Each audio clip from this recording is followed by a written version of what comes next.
Hello friends, स्वागत है आपका ओनली स्टडी ज्ञान में। आज हम 12th क्लास पॉलिटिकल साइंस का फर्स्ट बुक में दूसरा चैप्टर जो है शीत युद्ध का दौर, इसमें अति लघु उत्तरीय प्रश्न कराएंगे जो कि टर्म 1 एंड टर्म 2 एग्जाम के लिए महत्वपूर्ण होगा।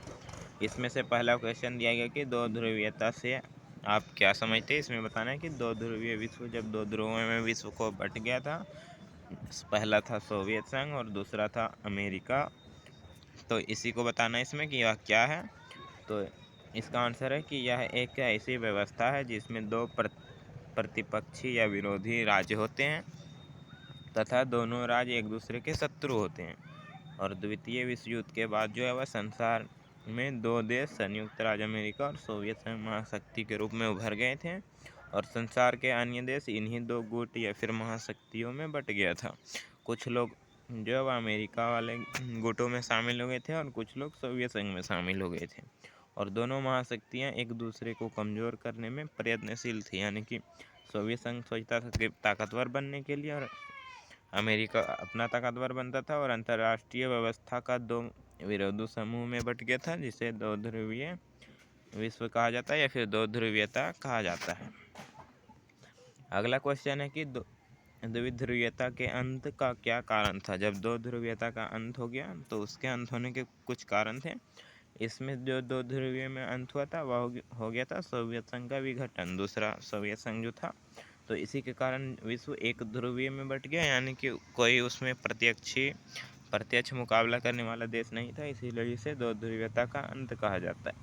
तो द्विध्रुवीयता के अंत का अर्थ है कि विश्व की दो महान शक्ति अमेरिका और रूस को ही सोवियत संघ कहा जाता था, अंत होना। तो जब रूस का विघटन हो गया था तो शीत युद्ध का अंत भी हो गया था और तो रूस की शक्ति कम हो गई थी और अमेरिका विश्व की सर्वोच्च शक्ति स्थापित हो गया था और द्विध्रुवीयता का अंत हो गया। परिणामतः विश्व में एक ध्रुवीयता प्रारंभ हो गया जो कि अमेरिका का था और इसके अंतर्गत विश्व में अमेरिका सबसे शक्तिशाली देश बन गया और अभी भी उसका जो वह सर्वोच्चता स्थापित है, अभी भी वर्तमान समय में भी। थर्ड क्वेश्चन है कि शॉक थेरेपी क्या है।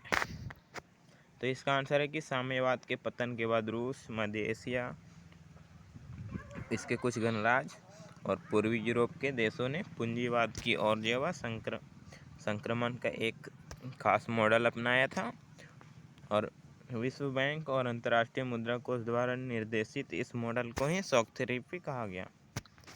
अगला क्वेश्चन है कि पहली दुनिया क्या है, इसके कुछ देशों के नाम लिखें। पहली दुनिया और दूसरी दुनिया इसमें बताया जाता है। तो पहली दुनिया पूंजीवादी देश को कहा जाता था जो कि अमेरिका और अमेरिका के कुछ जो अन्य सहयोगी देश थे, और दूसरा जो कहा जाता है दूसरी दुनिया में आता था सोवियत संघ जिसे कि रूस कहा जाता है और इसके जो संगठन थे उसके शामिल देशों को इसमें रखा जाता है। तो पहली दुनिया में देखते हैं तो पूंजीवादी देशों को पहली दुनिया कहा गया था। इसमें अमेरिका, ब्रिटेन, फ्रांस, पुर्तगाल आदि देश को पहली दुनिया के अंतर्गत शामिल किया जाता है। अगला क्वेश्चन है कि दूसरी दुनिया से क्या समझते हैं। इसमें दूसरी दुनिया में आ गया अगला क्वेश्चन। तो द्वितीय विश्व युद्ध के बाद संसार दो गुटों में विभाजित हो गया था, पहला था अमेरिका गुट और दूसरा था सोवियत संघ गुट।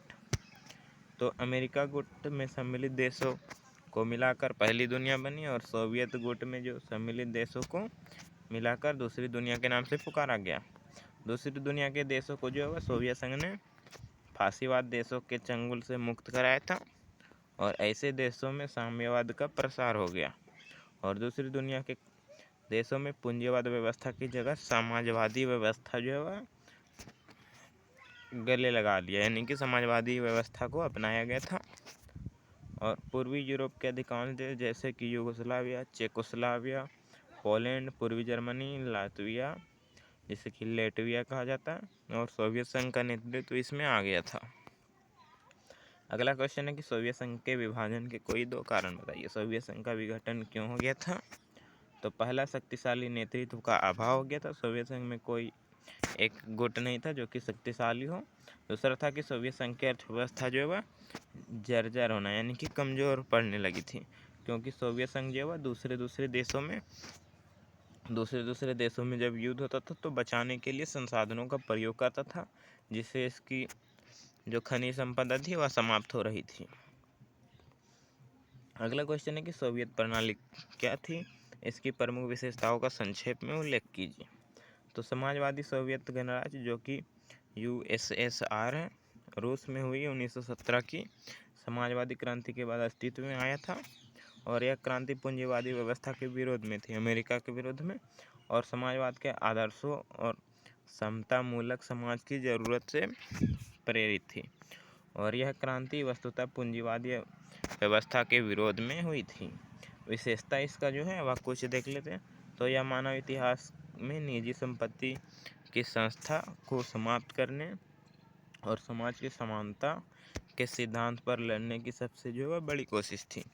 और ऐसा करने में सोवियत प्रणाली के निर्माताओं ने राज्य और पार्टी की संस्था को प्राथमिक महत्व दिया। और फिर सोवियत राजनीतिक प्रणाली की धुरी कम्युनिस्ट पार्टी थी और इसमें किसी अन्य राजनीतिक दल या विपक्ष की जगह नहीं थी और अर्थव्यवस्था जो था वह योजनाबद्ध और राज्य के नियंत्रण में हो गया था। अगला क्वेश्चन है, मिखाइल गोर्बाचेव कौन थे, उनके द्वारा किए गए सुधारों एवं अच्छे कार्यों का वर्णन कीजिए, उल्लेख कीजिए।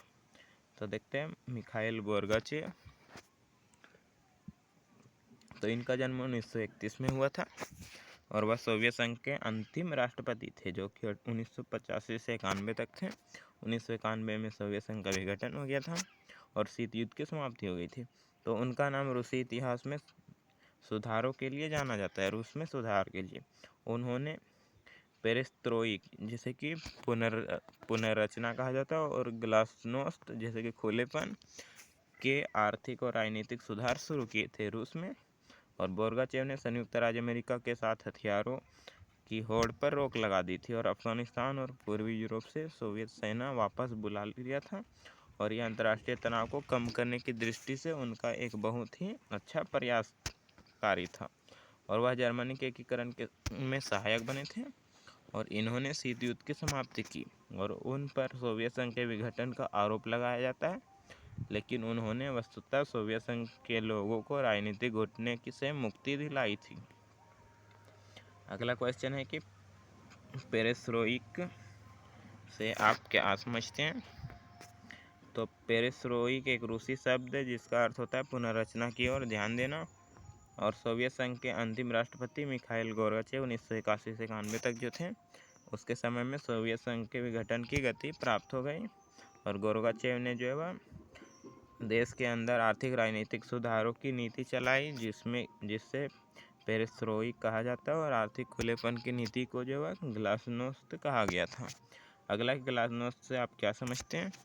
तो गोर्बाचेव सुधार सोवियत संघ में एक नीति लागू की गई थी जिसे ग्लासो या फिर खुलापन की नीति कहा जाता है और इस नीति के तहत लोगों को राजनीतिक एवं आर्थिक विषयों में सहभागिता दी गई, जिसके आधार पर इन विषयों पर विचार व्यक्त करने का अधिकार स्वतंत्र हो गया था और बेझिझक बोलने या वाद विवाद करने की स्वतंत्रता को ग्लासनोस्त कहते हैं। अगला क्वेश्चन है कि मिखाइल गोर्बाचेव को सोवियत संघ के विघटन का उत्तरदायी क्यों माना जाता है। तो सोवियत संघ के विघटन के लिए मिखाइल गोर्बाचेव द्वारा देश में चलाई गई सुधारवादी नीति थी। वे सोवियत संघ की इन नीतियों द्वारा आर्थिक एवं राजनीतिक सुधार लाना चाहते थे और वे सोवियत संघ की अर्थव्यवस्था को पश्चिमी के बराबर यानी कि पूंजीवादी देशों के बराबर लाना चाहते थे। प्रशासनिक ढांचे में लचीलापन लाने हेतु जो है पेरेस्ट्रोइक एवं ग्लासनोस्त जैसी नीति अपनाई गई थी गोर्बाचेव के द्वारा। और इन नीतियों के बावजूद देश की जनता इस प्रकार की व्यवस्था को नहीं अपना सके और गोर्बाचेव को सोवियत संघ के विघटन का जिम्मेदार माना गया या ठहरा दिया गया। अगला क्वेश्चन है कि बोरिस येल्त्सिन का संक्षिप्त परिचय एवं महत्वपूर्ण कार्यों का उल्लेख कीजिए। तो बोरिस येल्त्सिन, उनका जन्म जो 1931 में हुआ था, वह रूस के प्रथम चुने हुए राष्ट्रपति बने थे और इस पद पर उन्होंने 1991 से 99 तक कार्य किया था और वह कम्युनिस्ट पार्टी के सत्ता में केंद्र तक पहुंचे थे और राष्ट्रपति मिखाइल गोर्बाचेव द्वारा उन्हें मॉस्को का मेयर बना दिया गया था और कालांतर में वह गोर्बाचेव के आलोचकों में शामिल हो गए थे और उन्होंने कम्युनिस्ट पार्टी से त्यागपत्र दे दिया था। उन्होंने 1991 में सोवियत संघ के शासन के विरुद्ध उठे विरोधी आंदोलन का नेतृत्व प्रदान किया और उन्होंने सोवियत संघ के विघटन में महत्वपूर्ण भूमिका निभाई थी और उन्हें साम्यवाद से पूंजीवाद की ओर संक्रमण के दौरान रूसी लोगों को हुए कष्ट के लिए जिम्मेदार ठहराया गया। तो वीडियो अच्छा लगा होगा तो वीडियो को लाइक कमेंट तथा चैनल को सब्सक्राइब कर लीजिएगा। धन्यवाद।